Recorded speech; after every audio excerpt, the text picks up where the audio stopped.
Hello everyone, आपका स्वागत है माय क्रिकेट स्टोरी के एक नए एपिसोड में। आज हम बात करेंगे महाराष्ट्र के नागपुर से बिलोंग करने वाले प्रदीप कुमार यादव से।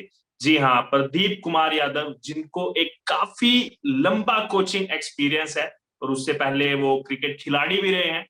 दिलचस्प बात यह है कि उन्होंने इंजीनियरिंग करी है और उन्होंने एज अ स्पोर्ट्स जर्नलिस्ट भी न्यूज़पेपर के लिए। आइए हम बात करेंगे प्रदीप जी से और जानेंगे उनकी माई क्रिकेट स्टोरी के बारे में। तो प्रदीप जी, क्योंकि आप जानते हैं क्रिकेट दोस्त का ये जो प्लेटफॉर्म है, हम इसमें बात करते हैं अलग अलग क्रिकेटर्स से, अलग अलग स्पोर्ट्स पर्सन से जो क्रिकेट के साथ जुड़े हैं। तो मैं जानना चाहूंगा कि आपकी जो क्रिकेट की जर्नी है वो कहाँ से स्टार्ट हुई।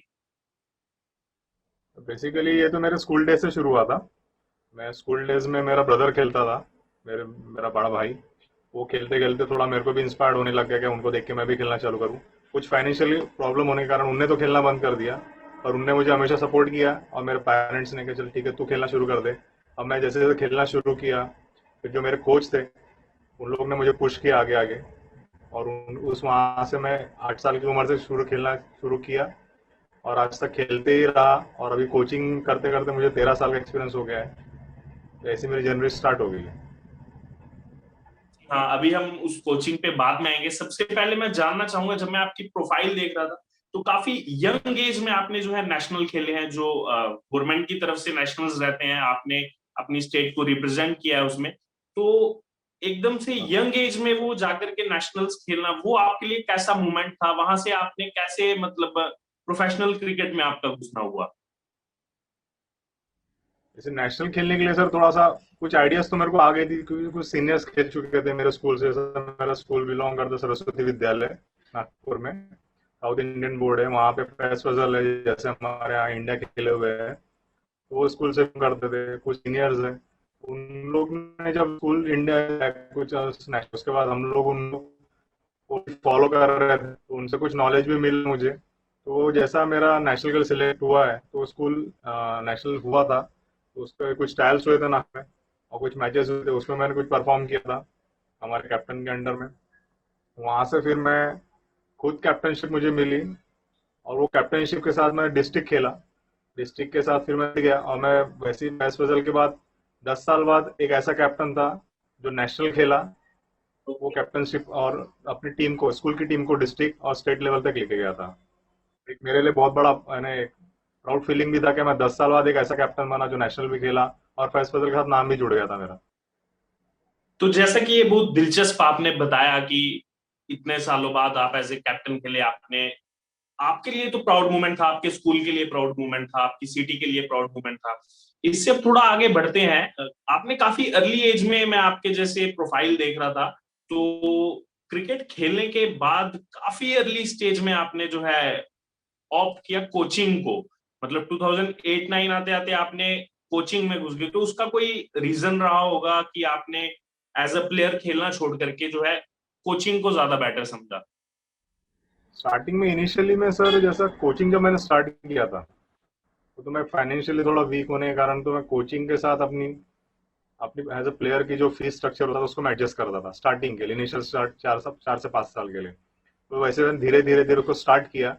एट द एज ऑफ 19 फिर मैंने फिर थोड़ा कोचिंग की तरफ ज़्यादा जोर दे दिया। बेसिकली मैं इंजीनियरिंग में घुस गया, इंजीनियरिंग के साथ मैं कोचिंग में ज़्यादा फोकस करने लग गया। एज अ प्लेयर थोड़ा मैं कम देखने लग गया अपने आप को, और मैं फिर कोचिंग की तरफ ज़्यादा घुस गया था।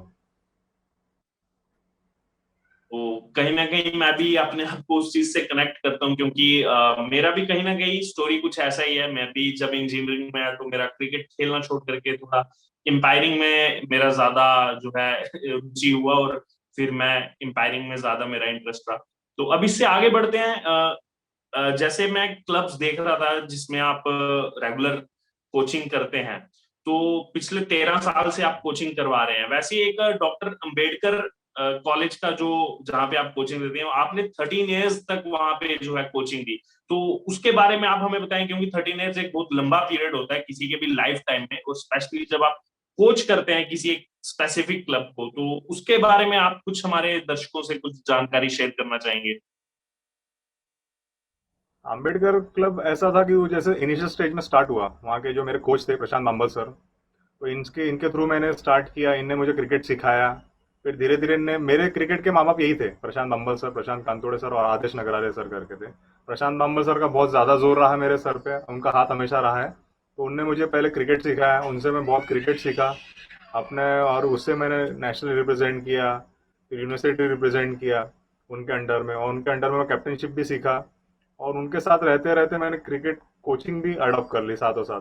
और उनके ही साथ रहते रहते मैंने 13 साल उनके साथ निकाले, और अच्छे अच्छे बहुत बच्चे अच्छे निकाले जो स्टेट खेले हमारे मेरे अंडर में, और नेशनल्स भी खेले। और मैंने कई टीम जिताया भी है अंडर, जैसे 13 के टूर्नामेंट्स हो गई हो, 16 को गई हो, ऐसे 19 की हो गई। तो ये सब मेरे कोचिंग अंडर में जीते हैं। और सर का ही सपोर्ट रहा था मुझे, जो उनके साथ मैं बहुत सारी चीजें नई नई सीखते रहा है। तो अंबेडकर क्लब के अलावा भी बात की जाए तो आपने काफी और क्लब्स में कोचिंग करी है, जैसे एक national academy of direct taxes करके, उसमें आपका पिछले 5 सालों का अनुभव है, तो उसमें भी कुछ ऐसे टूर्नामेंट्स आपकी टीम्स जीत करके आई हैं, उसके बारे में कुछ आप। वैसे national academy of direct taxes, ये वैसे देखा जाए तो पूरे देश में, पूरे इंडिया में एक ही जगह है, वो नागपुर में है। इंडियन रेवेन्यू सर्विस डिपार्टमेंट बोलते हैं। Arvind Kejriwal basically IRS department से यहीं से पास आउट हुए हैं, नागपुर से। ये ट्रेनिंग सेंटर नागपुर में आईआरएस डिपार्टमेंट का। तो इनको मैं कोचिंग कर रहा था 5 साल से। और वहाँ पे भी कई टूर्नामेंट्स होती है, आईआरएस डिपार्टमेंट की टूर्नामेंट्स होती है। और वो हर एक पूरे देश में कहीं ना कहीं होती है ऑर्गेनाइज। तो उसको मेरे अंडर में हम वहाँ 2 साल जीते हैं। वो आईआरएस डिपार्टमेंट एनआईडीटी 2 साल जीती है। और उसमें भी कई बहुत सारे प्लेयर्स जैसे निकले हैं, जैसे 5 साल में तो मैंने कम से कम बहुत प्लेयर्स सिखाया। तो अब वो ऑल ओवर इंडिया में रिप्रेजेंट कर रहे हैं आईआरएस कप में। तो ये मेरे लिए प्राउड फीलिंग है कि एनआईडीटी एक स्कूल होता है, और स्कूल से जब बच्चे निकलते हैं तो अब वो देश में सब असिस्टेंट कमिश्नर, कोई डिप्यूटी कमिश्नर हो रहा है, कोई कमिश्नर लेवल हो रहा है, ये सब खेलते हैं एक साथ जब जुटते हैं। तो मेरे लिए प्राउड मोमेंट होता है कि हर टीम में अब मेरे ही सिखाए हुए बच्चे हैं, मेरे सिखाए हुए हैं। अब वो बच्चे तो नहीं रहते, बिकॉज ऑफिसर्स बन जाते तो सब सर लोग हैं। तो उसमें बहुत सारे मेरे फेवरेट प्लेयर भी है, जैसे अभिषेक जैन सर करके है, one of the best captain भी रह चुके हैं मेरे अंडर में। और मैं उनको बहुत मानता हूँ, क्योंकि वो बहुत अच्छा है ना, बहुत क्वालिटी प्लेयर्स थे जब मैं उनको देखा खेलते हुए। एक राजकुमार घोष सर थे, वो मेरे मेंटर भी थे, मेरे कोच भी थे। मैं उनके लिए भी कोच था, वो मेरे लिए भी कोच थे। अच्छा लगता है मुझे सब, ये सब मेरे अंडर से निकले, और इनके साथ मेरे कॉन्टेक्ट्स हैं। अच्छा लगता है मुझे ये सब तो देख के। कि जब आप एक स्पोर्ट्स के मैदान में रहते हैं तो काफी सारे जो आपके बाकी रैंक्स हैं उसको आप बाहर छोड़ करके आते हैं, तो वो जो एक मैदान के अंदर जो एक स्पोर्ट्स वाला रिलेशन है, वो उसको एक्सप्लेन नहीं किया जा सकता, उसको सिर्फ फील किया जा सकता है ग्राउंड में, जो कि आपने बहुत अच्छे से उसको फील किया है। और रिसेंटली आप नागपुर क्रिकेट एकेडमी में भी आपने कोचिंग देना स्टार्ट किया है, हाँ, उसके बारे में नागपुर कुछ आप बताना चाहिए। नागपुर क्रिकेट अकेडमी में मैंने 2 साल कोचिंग किया था रिसेंटली। अभी उसमें जैसा मैंने अंडर 13 टूर्नामेंट, बीसीए टूर्नामेंट जिताया था। अंडर 14 टूर्नामेंट एक अमरावती में डिस्ट्रिक्ट में हुआ था, वो जिताया था। और वहाँ भी मेरा बहुत अच्छा एक्सपीरियंस रहा। वहाँ भी मैंने बहुत अपने तरफ से जितना अच्छा हो सके बच्चों को सिखाने की कोशिश किया, नई नई ड्रिल्स, थोड़ा फॉर्म्स करके उनको, थोड़ा सा पर्सनल कोचिंग का वहाँ ज़्यादा एडॉप्शन है, तो मैं पर्सनल कोचिंग वहाँ पहले नागपुर में शायद पहली बार पर्सनल कोचिंग में मैं वहाँ सीखा हूँ कि पर्सनल कोचिंग 1-to-1 सेशन देने लगा था। बहुत बच्चे तैयार भी हुए। और मैं वहाँ पे छोटे बच्चों पे ज़्यादा फोकस किया, अंडर 14, अंडर 13 to अंडर 16 पे। अम्बेडकर में मैं थोड़ा सीनियर्स में ज़्यादा फोकस किया था। तो यहाँ मेरे को अच्छा लगा कि मैं हर एज ग्रुप में सिखाना सीख गया हूँ, अंडर 10 से लेके अंडर 30 तक समझ लीजिए, क्योंकि national academy of direct taxes में सब अब ओवर एज ही रहते थे, सब क्लास 1 ऑफिसर्स होते थे, तो उनको भी सिखाने का एक्सपीरियंस आ गया, उनसे बात करने का एक्सपीरियंस भी आ गया। तो मेरे लिए फायदेमंद रहा कि मैं हर एज ग्रुप को सिखाने लगा। और हर एज ग्रुप में ट्रॉफीज आई है मेरे अंडर में। तो ये मेरे लिए प्राउड मोमेंट हमेशा रहा है। तो जैसे कि आपने बताया कि जब आप जो डायरेक्ट टैक्सीज वाले में जब आप कोचिंग कर रहे थे तो काफी अच्छे अच्छे रैंक के ऑफिसर्स वहां आके सीखते थे आपके पास, तो आपने तो उनको क्रिकेट सिखाया, आपने उनसे कुछ क्या सीखा अपनी लाइफ के लिए क्रिकेट के अलावा, जो आपको लाइफ में बहुत आगे आके काम देगा। क्रिकेट के अलावा उनसे मैंने हमेशा, एक तो मेरी बॉडी लैंग्वेज, एटीट्यूड, बात करने का स्टाइल, क्लास 1 ऑफिसर्स कैसे रहते हैं, कैसे बात करते हैं, उनका एटीट्यूड कैसा रहता है पब्लिक कल्चर में, वो हमेशा मेरे को यही बताता सर हमको पब्लिक में कैसे बात करना पड़ता है। और जब मेरे साथ अलग से बात करते तो वहाँ बहुत फ्रेंडली रहते थे, बट पब्लिक के बीच में कि उनका डेकोरम मेंटेन हमेशा रहता था, कैसे बात करना है, क्या करना है। ये सब मुझे हमेशा सीखने मिला है। और बेसिकली अभिषेक जैन सर है जो हमेशा मेरे एक मेंटर रहे और हमेशा मुझे सपोर्ट भी करते हैं बात करने के लिए, ऐसा सर करिए। और एक दिग्विजय सर करके थे 69 बैच के, वो मुझे हमेशा पूछ करते तू यूपीएससी एग्जाम दे दो, यूपीएससी एग्जाम दे दो, आप क्रैक कर लोगे। बेसिकली आप इलेक्ट्रिकल इंजीनियर हो, आप में वो नॉलेज है, आप पढ़ सकते हो। आप देखिए देखिए आपकी छोटी उम्र की, जब मैं उनके पास सिखाने गया था वो टाइम में मैं 23 था। एट द एज ऑफ 23 मैंने एनईडीटी ज्वाइन किया। तो मैं बहुत यंग था और वो सब मेरे सीनियर थे तो बाय एज, तो मुझे हमेशा बोलते थे सर आप पढ़ लो, आप क्रैक कर जाओगे यूपीएससी। तो उनसे हमेशा मेरे को मोटिवेशन मिलते रहा है। और वो मेरा बैड लक था कि मैंने उनकी बात कभी सुना नहीं है। पर ठीक है, एक ऑन फील्ड मेरा हमेशा उन लोग ने रिस्पेक्ट किया, आज भी मेरी रिस्पेक्ट करते हैं और मैं भी उनकी बहुत रिस्पेक्ट करता हूँ कि कहीं ना उन्होंने कहीं हमेशा गाइड किया है। एक्सपीरियंस आपने लिया उनसे जो आपको आगे लाइफ में काम आएगा। मेनली कैसे बात करनी है पब्लिक प्लेटफॉर्म पे, कैसे बात करनी है, कैसे डील करना है स्पेशली Yes. जनता के साथ, जो कि मतलब हमारी पर्सनालिटी को भी काफी सुधारता है। अब इसी क्रम में थोड़ा सा अलग हटके मैं बात करूंगा, स्पोर्ट्स की, क्रिकेट की बात करेंगे। आपके प्रोफाइल में मैंने देखा कि आपने एक न्यूज़पेपर के लिए भी वर्क किया एज ए स्पोर्ट्स जर्नलिस्ट। तो इलेक्ट्रिकल हाँ, इंजीनियर, प्लेयर, कोच, फिर उसके बाद स्पोर्ट्स जर्नलिस्ट, उसमें क्रिकेट में स्पेशलिटी, तो ये कैसे हुआ? बेसिकली मेरा एक फ्रेंड है, हम दोनों जॉब के सर्च में निकले थे कि क्रिकेट कोचिंग तो चलना चाहिए, थोड़ा एक देते हैं। तो फिर मेरे एक सीनियर थे तो उनने कहा कि एग्ज़ाम दे दो।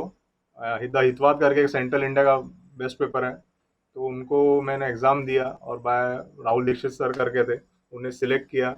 और उनके ही अंडर में राहुल दीक्षित सर, परितोष प्रोमानिक और एक अनुपम सोनी सर करके, ये तीनों ने मुझे ट्रेन किया as sub editor, trainee sub editor करके। और मेरा क्रिकेट प्रोफेशन रहने के कारण मुझे उन लोग ने चैनल भी दे दिया कि ये पाथ में जाओ, क्रिकेट की स्टोरीज लिखिए।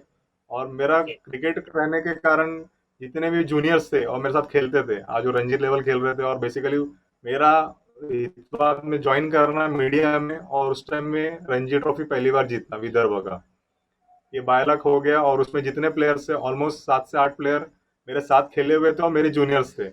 और मेरे क्लब के होते हुए तो मुझे उनका A to Z सब बायोडाटा पता था, तो मेरे लिए स्टोरीज लिखना तो मेरे लिए बहुत आसान हो गया था। जानते थे। छोटी छोटी, हाँ छोटी छोटी ओके। चीजें उनकी, उनकी मिस्टेक्स क्या होती थी, वो फैमिली में कैसे रहते थे, या उन्हें ग्राउंड में क्या क्या सहा है, कैसे उनका बचपना गया है, ये सब मैं लिखता था। तो ये मेरे को नागपुर के यानी जितनी जनसंख्या है उनसे तो मेरे को बहुत प्यार मिला कि मेरी स्टोरीज बहुत अच्छी रही है। बेसिकली मेरे जो सीनियर्स थे, राहुल दीक्षित सर, परितोष सर, अनुपम सर, इन लोग ने बहुत हेल्प किया, क्योंकि एकदम से इंग्लिश आपकी मीडिया लैंग्वेज में बहुत अलग हो जाती है। तो पर वो मेरा चेक करना इन लोग तो वो बहुत अच्छा करते थे और सर लोग से मुझे बहुत सीखने मिला इस चीज। तो ये बहुत ही एक इंटरेस्टिंग सा आज जैसा माई क्रिकेट स्टोरी जब से मैं कर रहा हूँ तो काफी दिलचस्प स्टोरीज देखने को मिल रही हैं। काफी अलग अलग सबका एटमॉस्फेयर रहा है, सबका बैकग्राउंड रहा है। और काफी अच्छा लगा मुझे आपसे जान करके कि आपने कैसे मतलब एज अ प्लेयर भी खेला, फिर एज ए कोच रहते हुए आपने मतलब मोस्ट जो है हमारे ऑफिसर्स को सिखाया, आपने उनसे सीखा। उसके अलावा आपने न्यूज़पेपर के लिए भी काम किया। तो कहीं ना कहीं देखा जाए वो स्पोर्ट्स का जो, क्रिकेट का जो पैशन, वो आपके अंदर पूरा आपके लाइव में बैठा हुआ महसूस हो रहा है मुझे। और जैसा जो मैं सुन रहा हूँ कि आप बार बार अपने जो आपके गुरु हैं उनका नाम लेना नहीं भूल रहे हैं, तो ऐसे कई सौ कई हजार बच्चे होंगे जो आपको अपना गुरु मानते होंगे। आप कुछ क्रिक दोस्त के इस माई क्रिकेट स्टोरी के जरिए उन स्टूडेंट्स को या उन प्लेयर्स को जिन्होंने आप जिनको आपने कोचिंग दी है, उनको आप कोई मैसेज हमारे प्लेटफॉर्म से देना चाहते हैं? बिल्कुल बिल्कुल देना चाहूंगा। पहले तो मैं मेरे सीनियर्स जो है, प्रतीक सिद्धार्थ करके और अक्षय कोल्लार, और जो भी RYC जैसे मैंने जहाँ से शुरू किया था क्रिकेट, ये सबका थैंक यू कर बोलूंगा, क्योंकि इन लोग के बदौलत ही मैं आज यहाँ खड़ा हूँ। क्योंकि उनने ही मुझे चैनल्स हमेशा प्रोवाइड करते गए थे, क्रिकेट कोचिंग, फिर जर्नलिज्म। आज मैं बहुत बड़े कोच के साथ जुड़ा हूँ, सुलक्षण कुलकर्णी करके, मुंबई के हैं और रणजी कोच रह चुके हैं, रणजी खेले भी है। तो ये बहुत बड़े कोच है सुलक्षण कुलकर्णी, इनके साथ मैं जुड़ा हूँ, इनसे मैं सीख रहा हूँ क्रिकेट कोचिंग।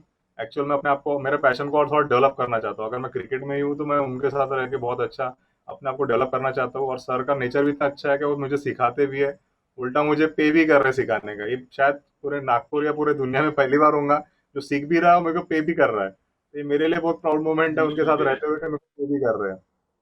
तो सुलक्षण सर के साथ रह के मेरे को बहुत अच्छा लग भी रहा है। और एडवांस कोचिंग सीख रहा हूँ मैं, छोटी छोटी टैक्टिक्स और स्ट्रेटेजीज जो होती है क्रिकेट की, कैसे कैसे डेवलप करना चाहिए, वो उनसे सीख रहा हूँ। और रही बात स्टूडेंट्स को बताने की, तो स्टूडेंट्स ने हमेशा अपने ग्रास रूट लेवल के जो कोचेस होते हैं उनको कभी भूलना नहीं चाहिए। अभी मैं इंटरनेशनल मैचेस देखता हूँ या बहुत जगह देखता हूँ ना, तो बहुत लोग क्या करते हैं, अपने ग्रास रूट लेवल के कोचेस का नाम नहीं लेते हैं, वो डायरेक्ट शुरू कर देंगे जो उनके एक्चुअल कोच है उनका नाम लेंगे, या उनके 2 सीरीज हाँ पहले जो कोच था उनका उनका नाम लेंगे। तो ऐसा होता नहीं है अभी ऐसा। अब इंटरनेशनल प्लेयर्स में देखें, डायरेक्ट राहुल द्रविड़ का नाम ले लिया जाता है या तो रवि शास्त्री का नाम लिया जाता है।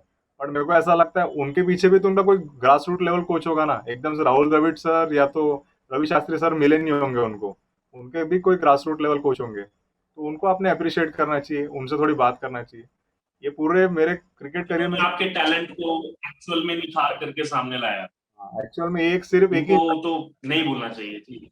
सचिन तेंदुलकर सर ही है जिनने बोला है आचरेकर सर को, आज तक उनने रिस्पेक्ट दिया है और वो अपने चाइल्डहुड कोच को भूले नहीं है।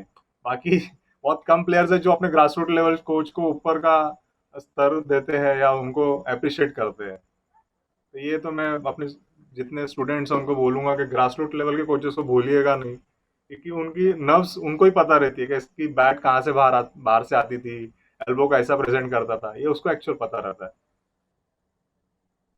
बिल्कुल बिल्कुल, आपने एकदम सही कहा। और अभी जो आप ये बात शेयर कर रहे थे, मेरे दिमाग में भी एक बात स्ट्राइक कर गई। जो जैसे एएन शर्मा सर हैं, वीरेंद्र सहवाग के कोच हैं, उनसे मेरा 2 बार मिलना हुआ। तो जो दर्शक सुन रहे हैं उनके लिए भी एक ये मैसेज है कि एएन शर्मा सर से जब मैं मिला तो उनकी 1-2 बात ऐसी थी जिसको मैंने लाइफ टाइम के लिए मतलब अडॉप्ट कर लिया जिस चीज को। उन्होंने कहा कि आज की डेट में भी, क्योंकि वीरू अब एक ब्रांड नेम बन चुके हैं क्रिकेट के, दुनिया के विस्फोटक बल्लेबाज हैं, हम सब जानते हैं उनको, पूरी दुनिया जानती है उनको किस तरह से धुनाई करते हैं गेंदबाजों की।